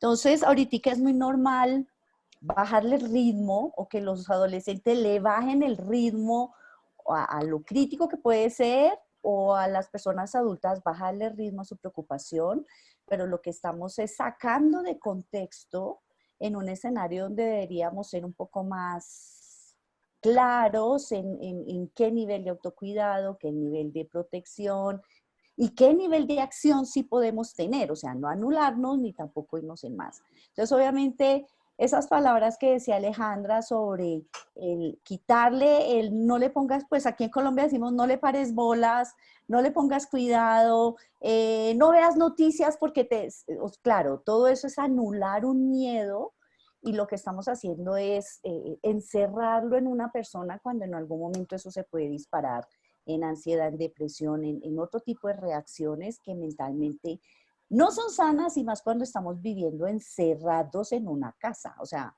fuera que nos pudiéramos mover sería de pronto mucho más sencillo oxigenarlo, pero al final estamos todos en un mismo espacio sin muchas posibilidades de acción. Ok, bueno, el ejercicio iba justamente para eso, para ver cómo lo que escuchamos, lo que leemos, lo que compartimos con los especialistas, si nosotros lo comprendemos y qué transferencia podemos hacer, cómo podemos seguirlo compartiendo, porque la tarea que tenemos hoy es grande, la doctora nos deja una macro tarea. Ella nos ha compartido muy fuertemente qué significa y nosotros vamos a tener que estar atentos con nosotros mismos en primer lugar, y así lo comprendí yo, no sé doctora si sea así, y por supuesto para ayudar al otro, porque si yo no lo comprendo conmigo, difícilmente voy a poder ayudar al otro, ¿verdad? Entonces a eso iba mi recomendación, de cómo nosotros apropiamos el conocimiento, pero también cómo es nuestra responsabilidad transferir de la manera adecuada, pertinente y correcta ese conocimiento. Entonces, a mí se me ocurre, estimados docentes, que yo sé que están aquí, por ejemplo, los docentes que están con niños, cómo rápidamente les podríamos hacer una infografía de cuidado, cómo rápidamente podríamos compartir estas ideas con nuestros papitos de estos chicos y decirles tengan por favor cuidado y sean tolerantes, revisen qué está ocurriendo ahí. Fíjense que aquí mismo podremos estar haciendo en práctica eso y lo podemos hacer con un videíto, coger el celular, por ejemplo, y dar esa orientación, dibujar.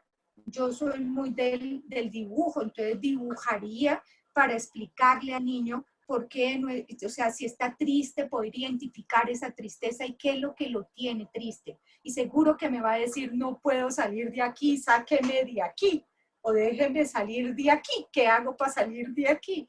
Y cómo yo tendría que inventarme una narrativa muy válida, pero muy seria y responsable, ¿sí? Sin asustarlo, pero sin que eso falte a la realidad para que él me comprenda. Es una cosa bien compleja, Yo lo estoy pensando y digo, Dios mío, si lo tengo como niño, yo sufro. Si sufro con mis hijos que ya son adolescentes, pues con un niño creo que la cosa también hace que nos pensemos de una manera diferente, y a eso va mi postura de ser más creativos para poder tener herramientas y elementos. El manejo comunicativo y colaborativo es este intercambio que estamos haciendo, es esta interacción, es esta contribución que estamos recibiendo, es esta habilidad que la médica tiene, por ejemplo, para comunicarse asertivamente con nosotros. No es nuestro tema, no somos médicos, fíjese, pero comprendimos a través de las imágenes y de su explicación, ¿sí?, que el coronavirus qué era y qué ocurría con todo nuestro cuerpo y qué es lo que está pasando, pero también la temática de qué está pasando con este encierro que no pedimos, que no queremos, que no sabíamos que iba a llegar, ¿sí? Entonces, ¿cómo manejar esta situación? Esto me permite a mí hacer que nuestros estudiantes en esa distribución del tiempo, ¿sí?, puedan hacer un trabajo individual y de carácter analítico. O sea, estoy segura que si me siento a leer sobre este tema, debo hacer un análisis, ¿sí? Y al final podría hacer un mapa mental. Esta mañana vimos cómo yo podría manejar un mapa mental, un mapa conceptual, hacer una infografía, incluso valerme pues del especialista para que me puntualice y me dé de manera muy precisa los términos como corresponde. También este proceso me permite a mí ser reflexiva y hacer un proceso y transformación de esa información, que es lo que acabamos de hacer como ejercicio. Presentar las ideas de una manera diferente. La doctora se las ingenió para traernos cosas de la vida cotidiana, reacciones de la vida cotidiana, esas imágenes tan dicientes, para que yo entrara en shock y dijera, uy sí, ¿cómo así que me voy a pelear por la compra en un supermercado? ¿Cómo así que me está ocurriendo esto y me está volviendo irascible? ¿Cómo así que no estoy percibiendo que me puedo estar irritando con más facilidad? El trabajo colaborativo, si ponemos a los estudiantes a debatir sobre eso, pues va a permitirles a ellos revisar lo que cada uno tiene. Fíjense que Mónica nos dio su punto de vista desde la psicología, la médica obviamente desde su tema. Y yo pues en todo mi desconocimiento de eso, lo que tengo es la pedagogía para poder ayudar en este proceso, ¿sí? Y desde ahí podemos hacer una revisión y una crítica a ese trabajo que tenemos. Podemos escuchar el uno el otro y retroalimentarlos. Y los medios que tenemos son múltiples, uno como este de la teleconferencia, el foro, el blog, el correo, cualquiera de las herramientas que nosotros queramos utilizar, hasta el mismo teléfono lo podemos utilizar. Y ya en el manejo responsable de las TIC es muy importante la convivencia, la formación ética, el respeto, el lenguaje, el saber a dónde voy a enviar a mis estudiantes, porque es una responsabilidad muy alta cuando les esté entregando. No es que busquen cualquier cosa, porque lo van a ir a hacer, pues las redes están ahí y está el internet libre. Nosotros debemos ser responsables y seleccionar con mucho cuidado hacia dónde podemos dirigir a los estudiantes. Y aprovechar también para que ellos vayan aprendiendo ese manejo ético, esa comprensión de los derechos de autor. Si ustedes ven, la doctora trajo a colación todos los autores y todos los referentes que ella ha retomado y de quien ella ha bebido en su información para su conocimiento. Así mismo tenemos que hacerlo nosotros. Y por otro lado está la tecnología y la sociedad. Como yo también, como padre, como docente, estoy asumiendo la tecnología. ¿Qué tantas prevenciones, qué tantos temores tengo? Porque los puedo tener y sé aquí en Colombia que hay muchos padres preocupados. ¿Cómo así que van a entrar a eso del internet si yo le he prohibido todo el tiempo el internet? Entonces tenemos que darle seguridad que vamos a hacer uso de la tecnología, pero de una manera ética y responsable, de una manera social, bajo la coyuntura, pero con una responsabilidad. entender muy bien lo que le estamos pidiendo al estudiante, evaluar esas herramientas con las que estamos trabajando para que el estudiante pueda tener también cercanía con ellas, conocimiento con ellas y uso de ellas. Y en términos ya propiamente de la tecnología, es importante conocer el concepto de equipos, de redes, de programas, y esto pues implicaría casi que los docentes empezáramos a hacer toda una formación, Mónica, y ya que Renata nos ha facilitado todo este campo tan amplio, ¿cierto? Deberíamos de poderlo aprovechar para irnos formando. Todos estos días con los webinars nos estamos formando nosotros, estamos comprendiendo. Entonces la invitación es esa, que no le tengamos miedo a los equipos, que busquemos qué es una red, qué es un programa, que vamos también apropiando ese nuevo lenguaje y vamos acercándonos a él. Y por supuesto, operar esas TIC de una manera responsable, con un manejo seguro de esa información y de los archivos que estemos utilizando.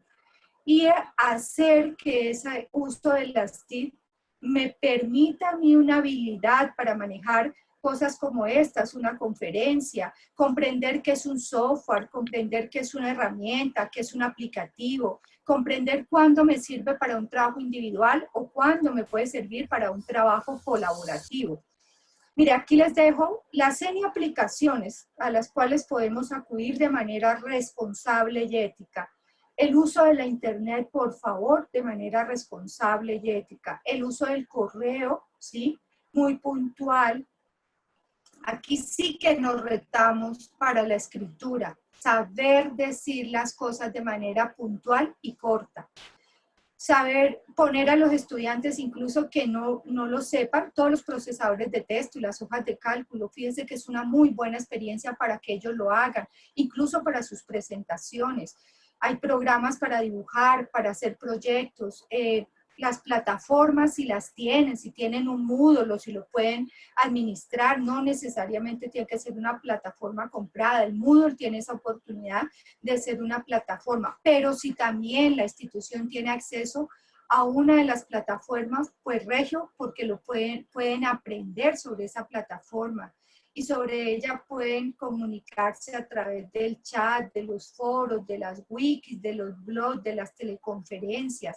O en últimas, armar, como la doctora nos recomendaba, una red social para el proceso de formación y para el proceso de acompañamiento.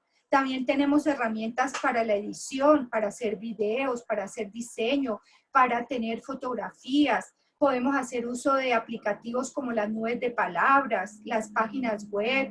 Hay galerías de imágenes a las cuales podemos acudir y ir armando nuestra biblioteca. La misma biblioteca virtual que tenga nuestra institución. El uso de herramientas como esta para hacer una videoconferencia. Podemos también buscar simuladores para que los estudiantes vayan comprendiendo qué es lo que ocurre, porque ahí pasa una cosa fantástica con nuestro cerebro. Si yo lo estoy haciendo, lo estoy apropiando, y se acuerdan que hace rato hablé de la kinestesia.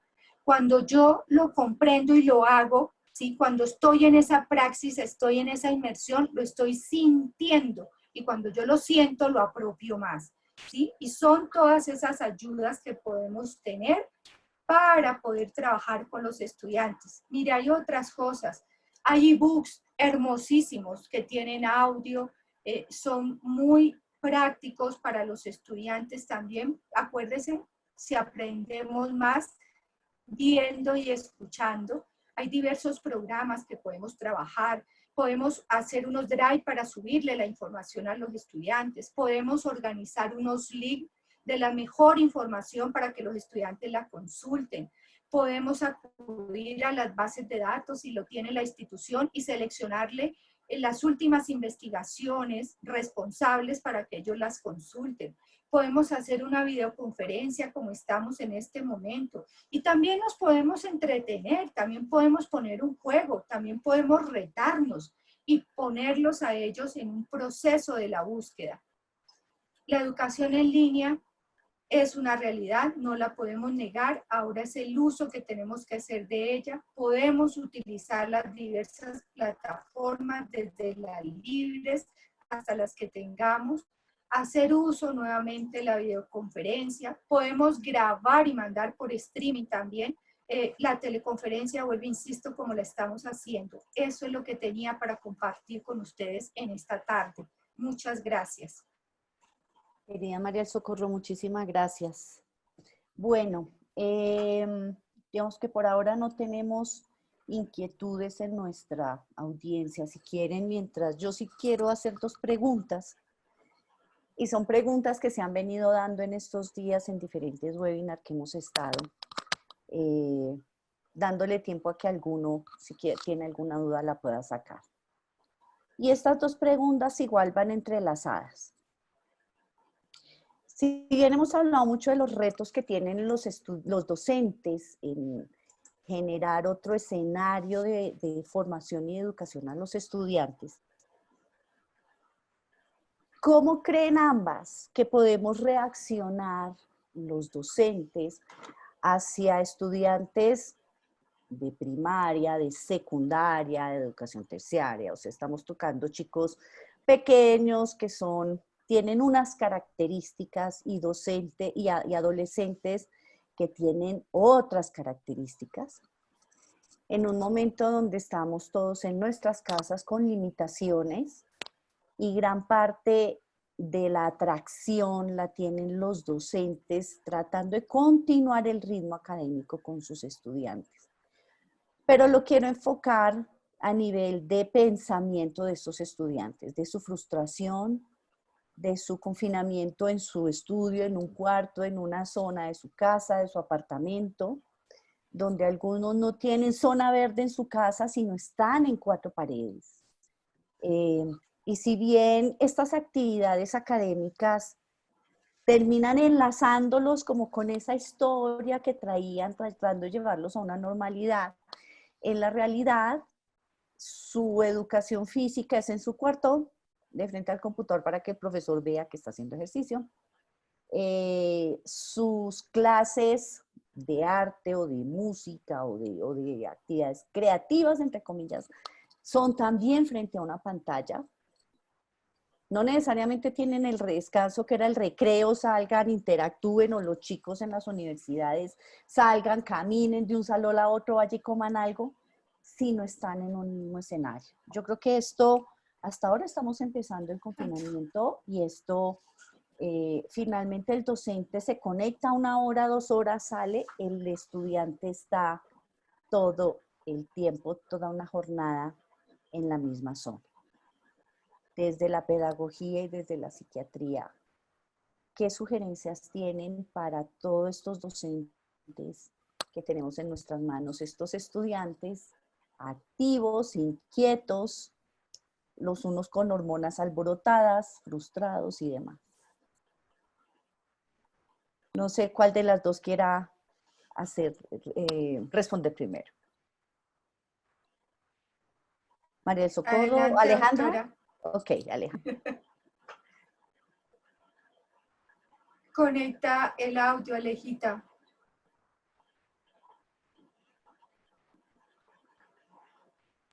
Encuentro. Ok. ¿Sí me escuchan bien? Perfecta, perfecta. Sí, ya, perdón. Primero, felicitar también a la licenciada Rosa María, me encantó su presentación, y también me identifico mucho con todo lo que estaba mencionando respecto a la pasión para ser docente, ¿no?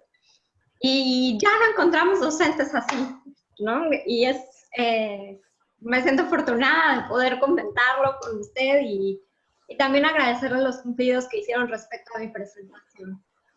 Y pues no sé si estén de acuerdo conmigo, pero respecto a la pregunta que hace Mónica, específicamente desde el punto de vista de la psiquiatría, primero los docentes tienen que estar muy conscientes, y creo que esto es parte de la formación en la docencia, todos los pedagogos tienen que estar muy conscientes de a qué grupo de edad se van a dirigir. ¿Qué diferencias hay entre preescolares, escolares, adolescentes? ¿Y qué diferencias en cuanto a maduración neurológica y maduración, pues, cognitiva, desde el punto de vista de la psicología también, van a tener estos grupos? Los chicos van a estar en confinamiento durante mucho tiempo. Todavía no sabemos cuánto. Entonces, el reto más importante creo que es sembrarles la pregunta de qué es lo que ellos van a aportar a la sociedad.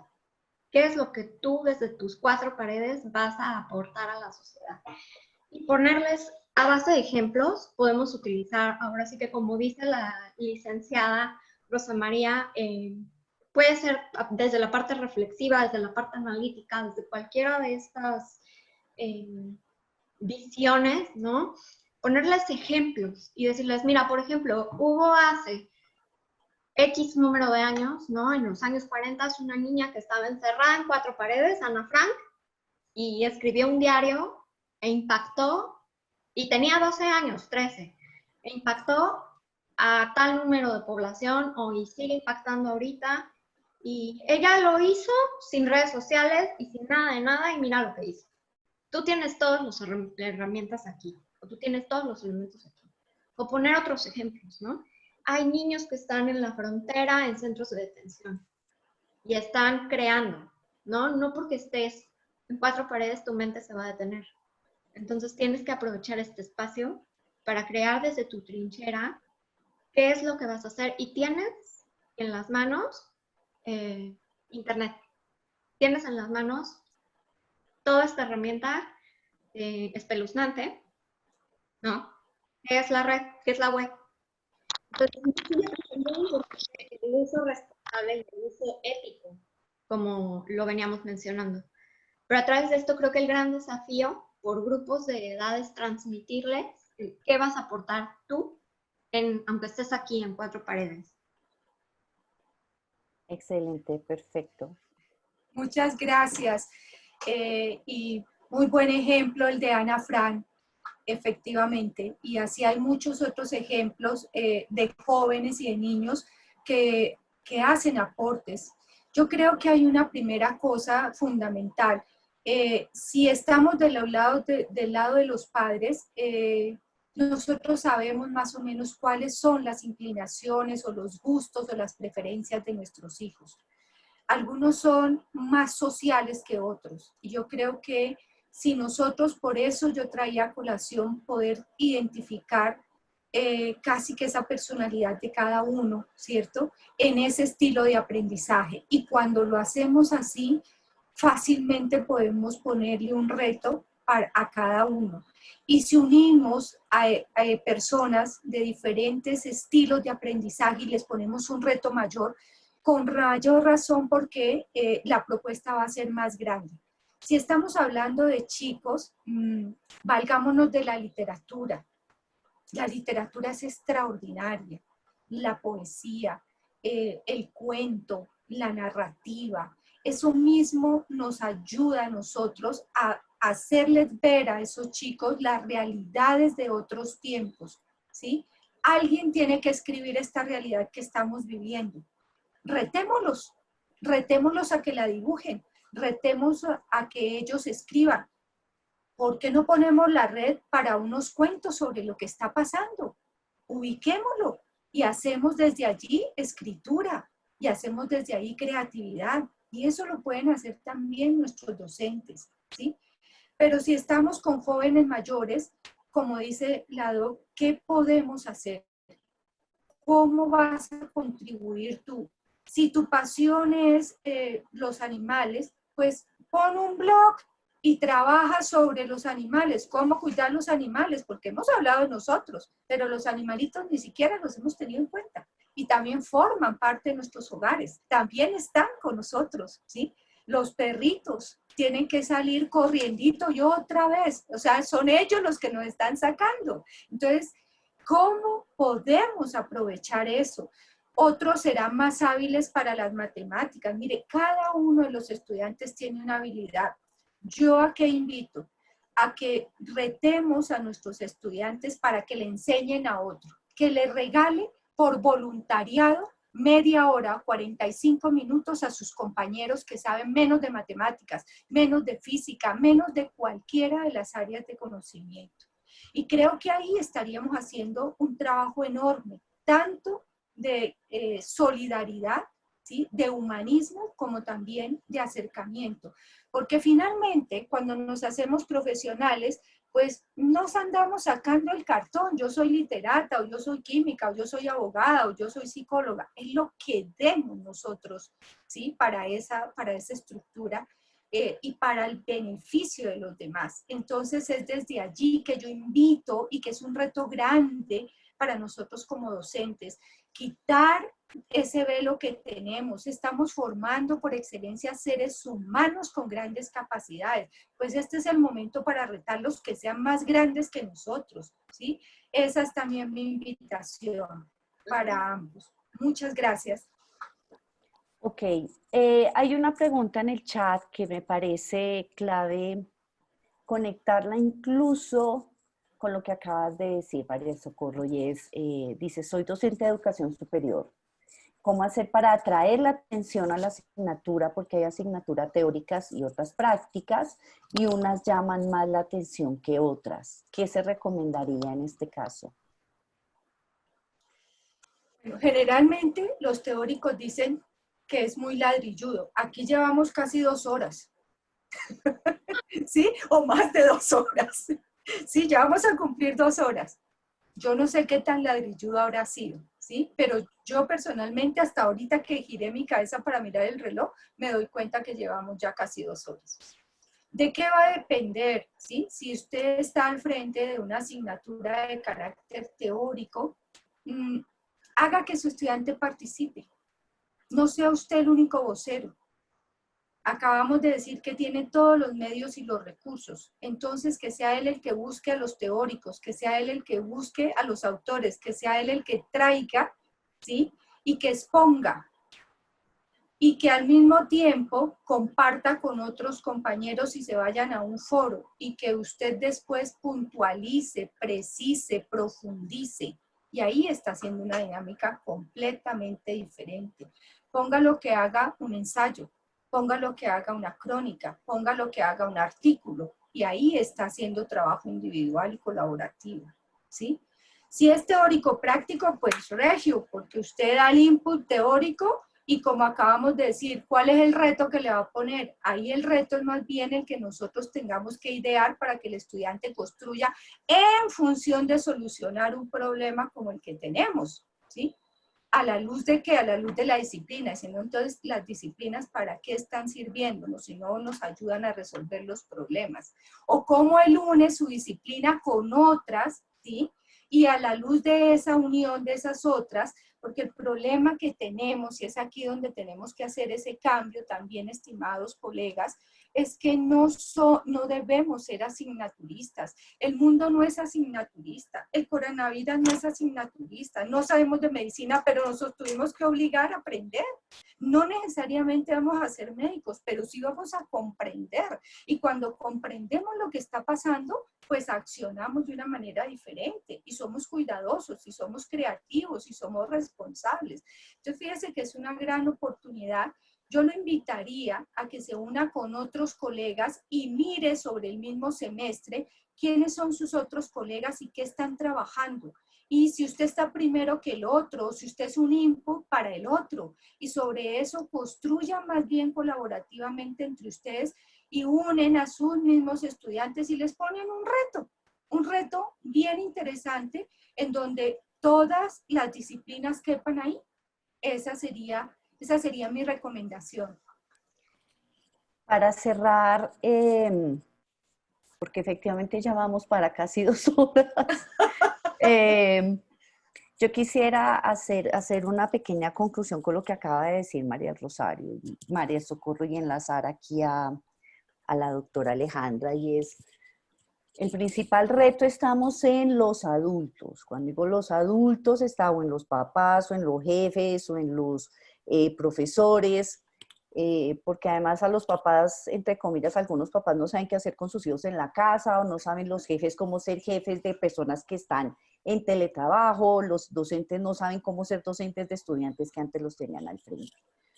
Y ese reto está en nosotros de generar otras estrategias y otras dinámicas. O sea, tenemos que ser creativos e innovadores, pero que adicionalmente nos permita rescatar valores como la confianza, la responsabilidad, no esperar seguir teniendo el control de un horario. Los jefes esperan tener el control de a qué hora se entró y a qué hora se fue, para eso fue responsable, o el docente hacer la evaluación escrita y mirar que no se copie, entonces ahora cómo evalúo, o ahora cómo controlo que el empleado esté haciendo lo que debe estar haciendo. Entonces, yo creo que a todos nos está retando y nos está implicando repensarnos. Y creo que en ese contexto es sano, Alejandra, que estemos entrando en dinámicas de repensarnos. Exacto, y de reinventarnos, ¿no? Así es. Muchos llegan a la cuarentena y hablan por teléfono, doctora, es que yo ya no sé quién soy, ¿no? O sea, hacía años que no estaba conmigo mismo, o en familia, o con mi mujer, y ahora resulta que me estoy dando cuenta que soy cero creativo, soy neurótico, y etcétera, ¿no? Viendo ahí como algunos rasgos y características. Creo que sí, como dice la licenciada María del Socorro, el reto, el desafío real es que sobrepasen la generación anterior. Los alumnos vayan más allá de la generación anterior. Y somos una generación que vivimos las dos cosas, ¿no? Vivimos a la antigüita y vivimos cómo era el jefe teniendo que controlar los horarios de todos y el maestro evaluando nada más por escrito. Pero estamos viviendo ese cambio y estamos viviendo ahora cómo lo vamos a evaluar online.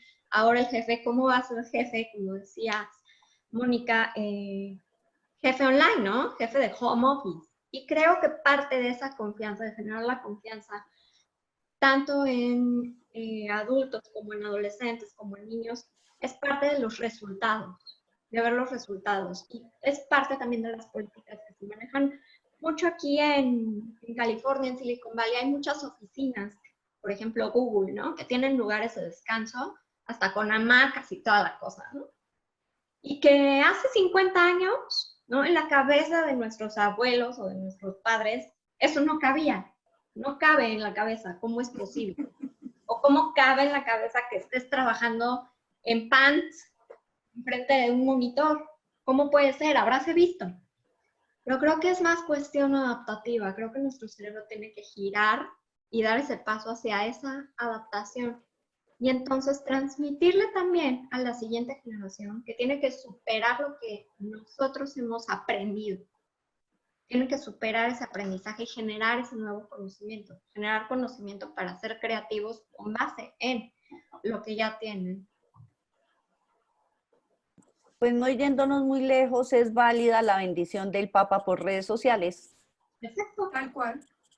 Cuando antes muchos se mataban por estar al frente para que le cayera, aunque fuera una gotita de agua bendita, no, ya no. Y si el Papa te hace así, es válido. Entonces creo que es romper esquemas, cambiar cultura, sí, y retarnos nosotros para poder avanzar en ese cambio. Sí, es el momento. Así es. Y tiene que ser, o sea, no te da tiempo, es ya. Doctora Alejandra, mil gracias por este tiempo que nos ha dedicado. Licenciada María del Socorro, mil gracias también. Con mucho gusto. Por este tiempo. Son de la casa. Ustedes saben que aquí en nuestras redes académicas están abiertas para cuando necesitemos todos estos trabajos colaborativos.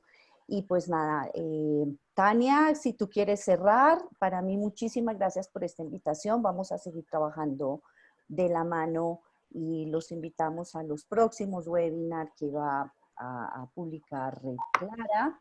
Y aquí nos seguiremos encontrando en estos escenarios. Sí, muchas gracias a todos y nos encontramos en otra actividad más. Muchas gracias. Gracias. Hasta luego. Muchas gracias. Chao, chao. Gracias. A ustedes.